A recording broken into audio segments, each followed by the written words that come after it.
जब जब भी इतिहास के उल्टे पन्ने पलटे जाएंगे, ऐसे बेहतर उदाहरण के लिए कोई वंश पूजा जाएगा तो वो यादव वंश हो सकता है। मैं आपको गारंटी से कह सकता हूं। और डरने का नाम जहां खत्म होता है वहां निडरता चालू होती है।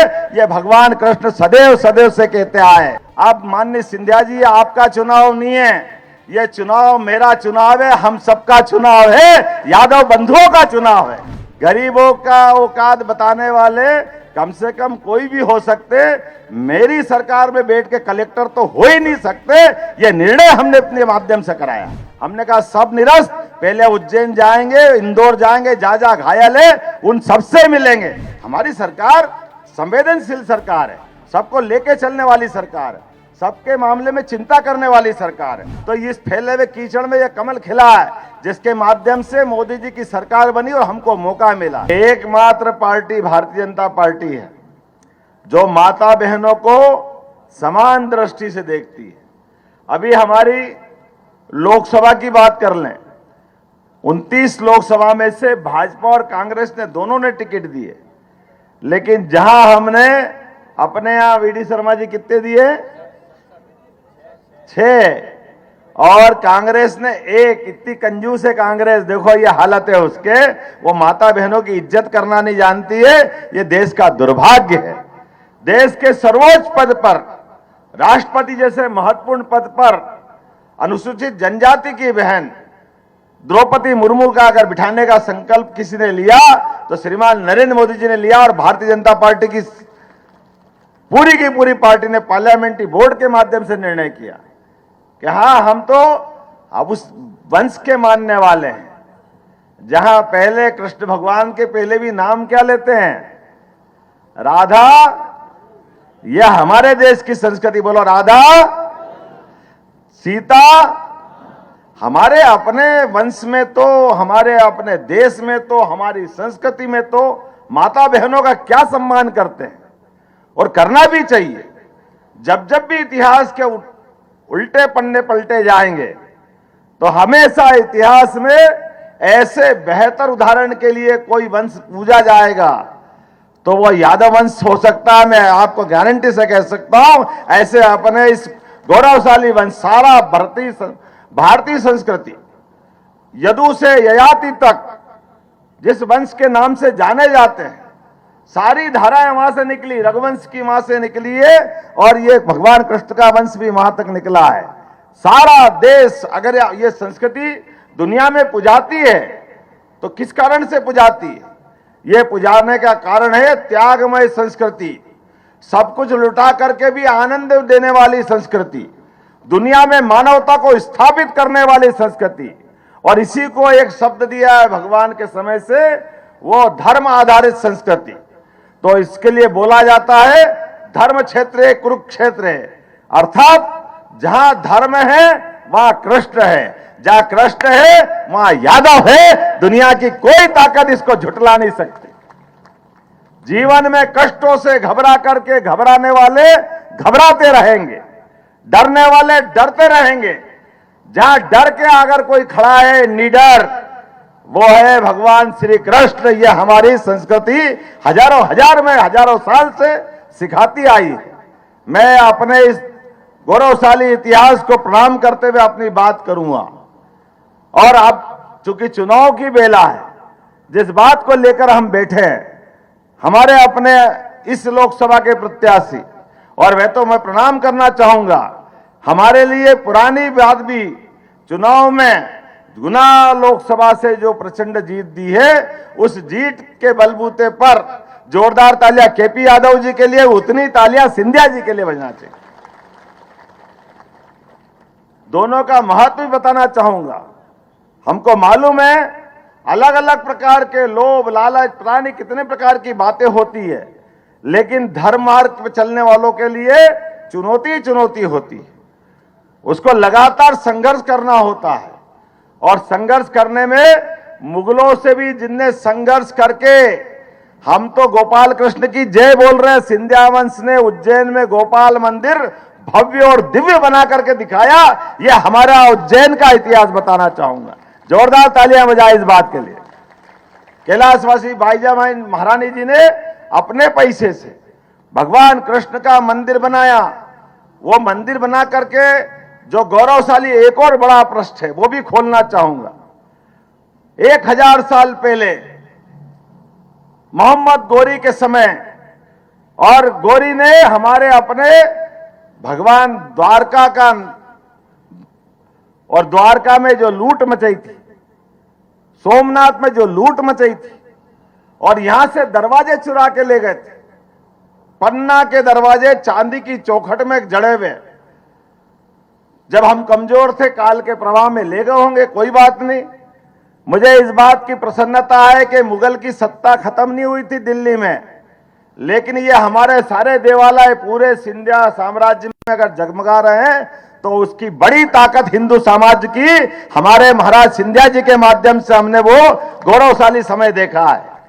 और वहीं उसी उज्जैन के गोपाल मंदिर में जो दरवाजा खुलता है वो लाहौर से जो लूट के ले गए उनसे छीन के वापस ला करके पूरे देश का मान सम्मान बढ़ाने का काम अगर किसी ने किया है तो सिंधिया वंश के माध्यम से हुआ है। मुझे इस बात का गर्व है। आज के इस दौर में चूंकि चुनाव की बेला में हम आ गए हैं, और चुनाव की बेला में आए तो बात तो बहुत सारी हुई है। मैं भगवान कृष्ण के बहुत सारे इतिहास पे बात कर सकता हूं। मुझे बड़ा मजा आता है। राजनीति में अपनी जगह होगी बात सारी, लेकिन हम अपने आराध्य को भजे, ऐसा सौभाग्य मिल जाए तो उससे ज्यादा आनंद क्या मिल सकता है। बोलो गोपाल कृष्ण भगवान की। लेकिन दुर्भाग्य के साथ कहना पड़ेगा, पहले अंग्रेजों ने और फिर कांग्रेस ने हमारे सारी देवी देवताओं को, सारी सनातन संस्कृति को, सारे सनातन धर्म को पाठ्यक्रम से बाहर कर दिया। हमारे भगवान कृष्ण की सारी लीलाओं का वर्णन ना कोई प्राइमरी में, ना कोई मिडिल में, ना कोई हायर सेकेंडरी में, ना कॉलेज में। अरे बताओ, ये भगवान राम और भगवान कृष्ण के जीवन के पृष्ठों को अगर शिक्षा से बाहर कर दोगे तो भारतीय संस्कृति कहां से समझाएंगे। लेकिन दुर्भाग्य के साथ कहना पड़ रहा है, पहले अंग्रेजों ने 1832 में लॉर्ड मेकाले के माध्यम से वो शिक्षा नीति लागू की जिसमें हमको जड़ों से काटने का प्रयास किया। उसी बात को 47 में देश जब आजाद हुआ था तो देश की आजादी के बाद कांग्रेस को सबसे पहले अपने इन सारे पाठ्यक्रम को लाना चाहिए था।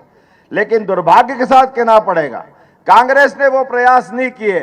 लेकिन सौभाग्य है, जोरदार ताली बजाओ नरेंद्र मोदी जी के लिए, जिन्होंने 2020 में राष्ट्रीय शिक्षा नीति लागू करके सभी अपने आराध्यों को, सभी महापुरुषों को, भगवान राम, भगवान कृष्ण, हमारे परशुराम जी से लगा करके सारे महापुरुषों को, सारे देवी देवताओं को जिनके जीवन के अच्छे पाठ है उनको अब शिक्षा नीति के माध्यम से जोड़ने का मौका दिया।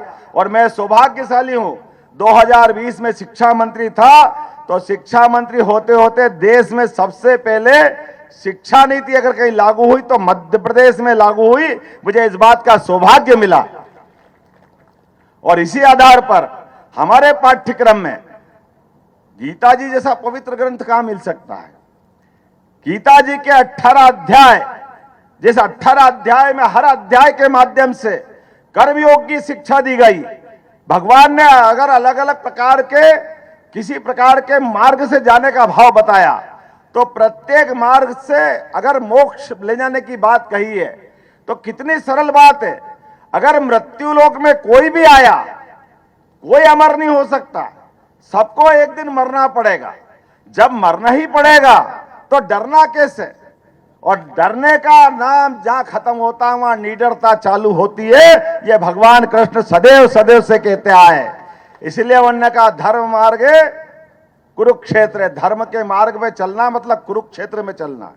और एक छोटा सा इतिहास बताना चाहूंगा, हमारा सबका कितना गौरवशाली इतिहास है।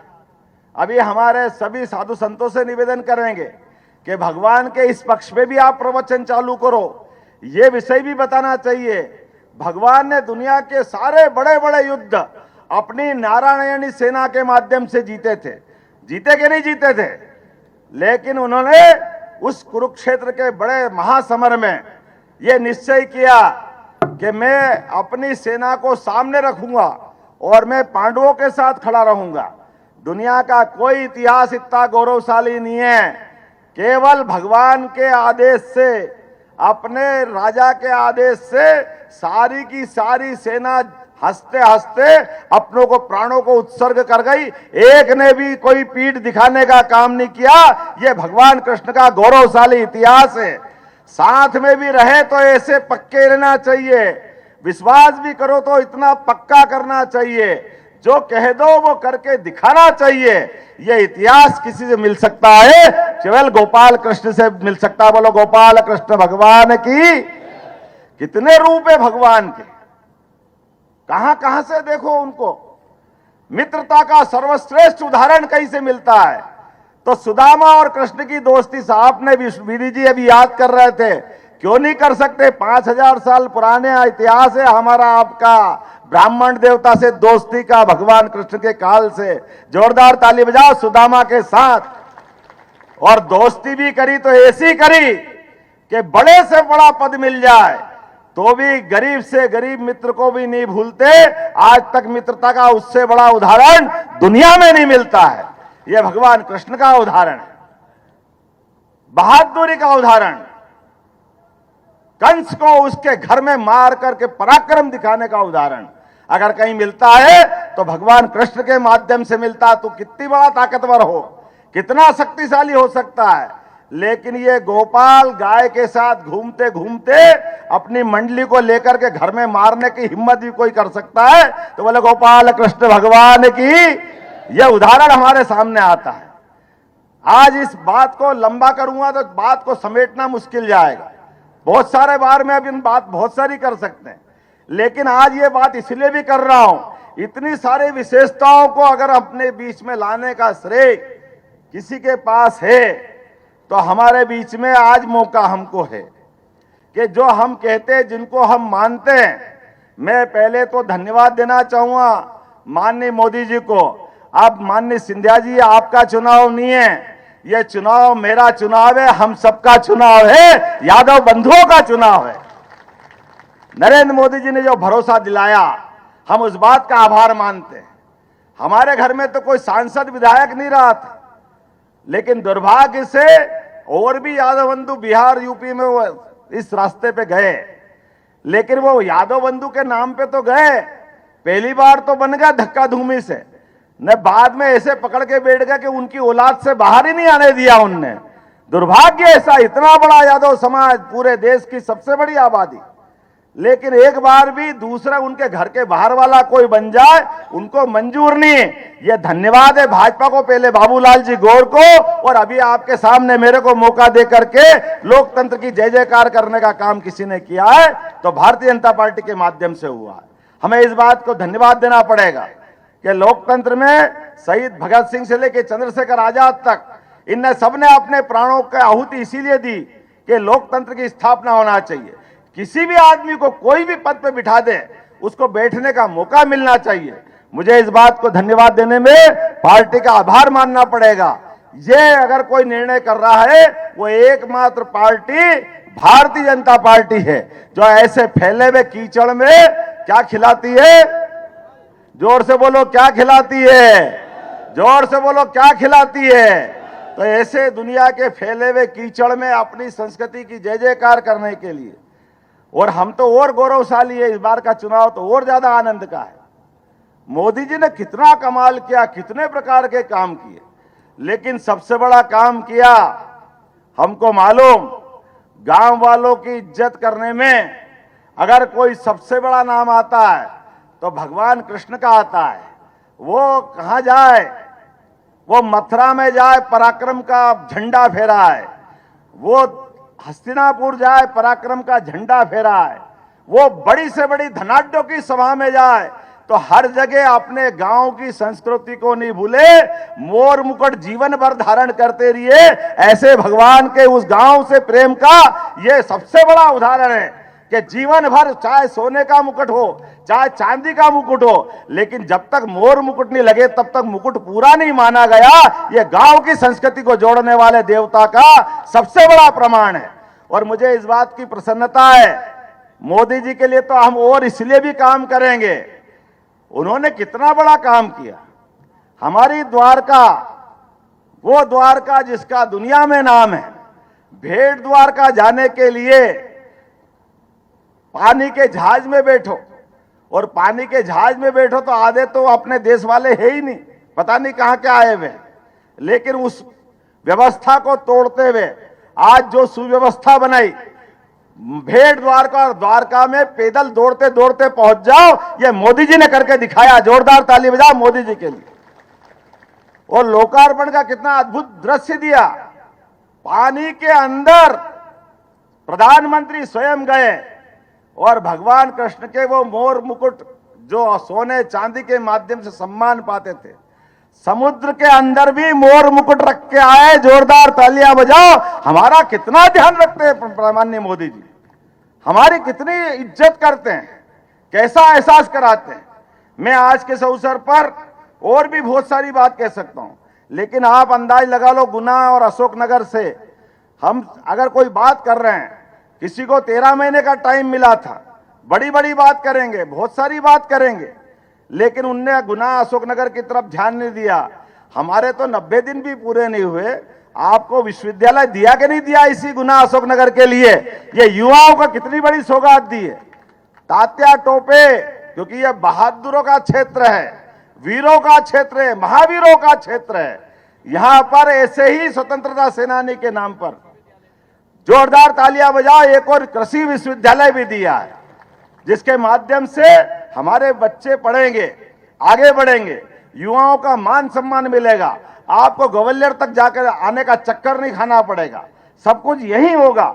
ऐसे और अभी हमने उदाहरण, काम तो इतने सारे करे। मैं कृष्णा जी से सुन रहा था कि शायद उनको बस विषय इतने थे कि वो उनके इधर चले गए, लेकिन 3 महीने से भी कम समय मिला हमारी सरकार, लेकिन कितना काम किया है। 100 से ज्यादा फैसले किए, और फैसले करने के पहले सबसे बड़ा एक निर्णय किया है कि सरकार संवेदनशील होना चाहिए। सरकार में संवेदना नहीं है तो सरकार काहे की। इसी गुना के अंदर बस की दुर्घटना हुई थी, आप सबने भी देखा होगा। मेरा स्वागत सम्मान भी नहीं हुआ था यहाँ। हमने कहा स्वागत सम्मान बाद में, पहले जो भी इसमें इन्वॉल्व होंगे तो नीचे से लेके ऊपर तक को भी हटाने का निर्णय इस गुना की धरती पे करके एहसास कराया था कि जहां गलत होगा सरकार कोई भी कड़ा कदम उठाने के लिए बाल बराबर भी पीछे नहीं हटेगी। ये हमारी सरकार है। इस सरकार में गरीबों का मान सम्मान होना चाहिए। आपके पास के जिले में एक ड्राइवर साहब, अब ड्राइवर से बात करोगे बेचारे तो वो जो जानता वैसी बात करेगा। एक बड़े अधिकारी थे, बड़े आईएएस थे, अपने ढंग से बोलने लगे। उन्होंने कहा, ड्राइवर ने कोई बात कही तो उससे कहा तेरी औकात क्या है। आजकल तो मीडिया का जमाना है, बात घूमते घामते हमारे पास आ गई। हमने कहा बहुत अच्छा, भारत माता की जय। अब तो आपको याद कराना पड़ेगा, गरीबों का औकात बताने वाले कम से कम कोई भी हो सकते, मेरी सरकार में बैठ के कलेक्टर तो हो ही नहीं सकते। ये निर्णय हमने अपने माध्यम से कराया। हमारी सरकार में संवेदनशील होना चाहिए।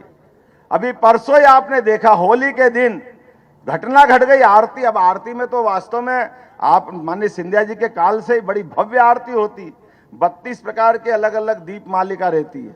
अब उस पर गुलाल फेंका और गुलाल की बत्तियां बिखर गई, कई लोग जल गए।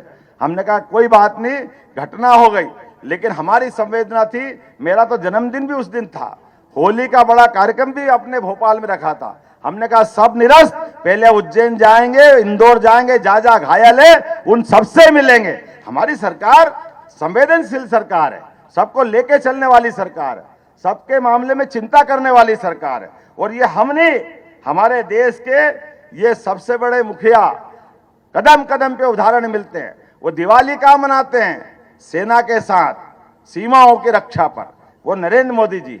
हमारे रक्षा मंत्री अभी दिवाली का मना रहे थे सेना के साथ।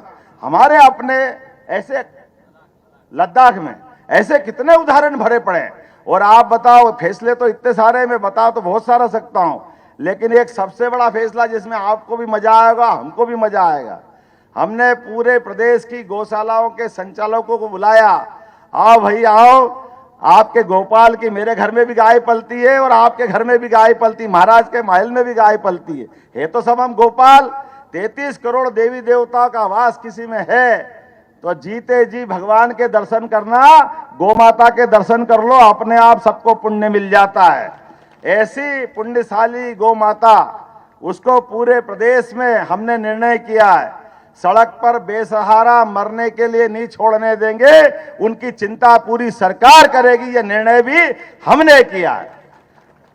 भूले भटके कोई गाड़ी वाड़ी से घायल हो जाए तो जैसे आदमी को घायल को लेने के लिए एम्बुलेंस जाती है, इसलिए गौमाताओं की भी एम्बुलेंस बुला करके उनका भी इलाज कराने का निर्णय हमारी सरकार ने किया है। हमारे माध्यम से और आगे बढ़ करके गौशालाओं को देने वाला जो अनुदान था, वो अनुदान 100% बढ़ाया, जितना देते थे हमने कहा डबल कर दो। ये तो गौमाता के आशीर्वाद से हमारी सरकार बनी है। हमारी सरकार में इनके लिए कोई कसर बाकी नहीं रहने देंगे, एक नहीं दो नहीं लगातार। लेकिन अब ये चुनाव माननीय मोदी जी का चुनाव है, ये जितना भी मैं कर पा रहा हूं ये एक ही कारण है, अगर आपके माध्यम से इस वंश से पैदा हुआ तो आशीर्वाद भाजपा के माध्यम से मिला, तो इस फैले हुए कीचड़ में यह कमल खिला है जिसके माध्यम से मोदी जी की सरकार बनी और हमको मौका मिला। तो मैं उम्मीद करता हूं आपके माध्यम से आप सब सहमत हैं कि आने वाले समय में मोदी जी की तीसरी बार सरकार बनना चाहिए। बोलो सहमत है सब लोग? तो अपने स्थान पे खड़े हो जाओ, बांधो मुट्ठी और संकल्प करो, एक एक वोट अपने समाज के साथ, बाकी भी जितने समाज है सबको साथ लगाना है, गौ माता के लिए, गंगा की सफाई के लिए, और तो और भगवान राम के बाद बनारस का भी आनंद आ गया, अयोध्या का भी आनंद आ गया, उज्जैन का भी आ गया। अब हमारे अकेले गोपाल कृष्ण तो बचे, मथुरा का आनंद लाना कि नहीं लाना है? तो बोलो गोपाल कृष्ण भगवान की।